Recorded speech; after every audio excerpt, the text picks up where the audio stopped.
অসমে তৃণমূলের জয় পতাকা। অভিষেকের বড় বার্তা। অসমে পঞ্চায়েত নির্বাচনে তৃণমূল কংগ্রেস উল্লেখযোগ্য সাফল্য অর্জন করেছে, ৫টি আসনে জয়লাভ করে। কামরূপ, দরং, শ্রীভূমি এবং কাছাড় জেলার পঞ্চায়েত এলাকায় তৃণমূলের প্রার্থীরা বিজয়ী হয়েছেন, যা দলের অসমে ক্রমবর্ধমান প্রভাবের ইঙ্গিত দেয়। এই জয় পশ্চিমবঙ্গের গণ্ডি ছাড়িয়ে তৃণমূলের প্রসারের একটি গুরুত্বপূর্ণ পদক্ষেপ। ২০১১ সালে বাংলায় শাসক দল হিসেবে আত্মপ্রকাশের পর তৃণমূল এখন অসমে নিজেদের রাজনৈতিক ভিত শক্ত করছে।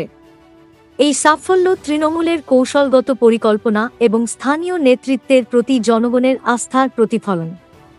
দলের নেতারা এই জয়কে অসমে তৃণমূলের উত্থানের প্রথম ধাপ হিসেবে দেখছেন, যা ভবিষ্যতের নির্বাচনে বড় ভূমিকা রাখতে পারে।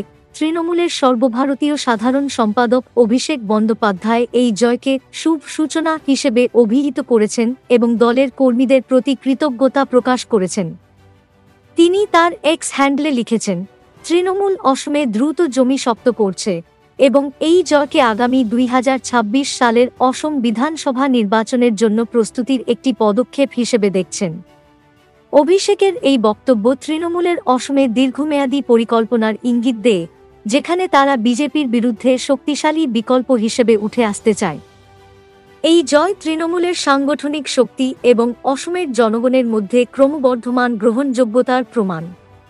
এখন সবার দৃষ্টি আগামী বিধানসভা নির্বাচনে, যেখানে তৃণমূল কিভাবে এই গতি ধরে রাখে সেটি দেখার বিষয়।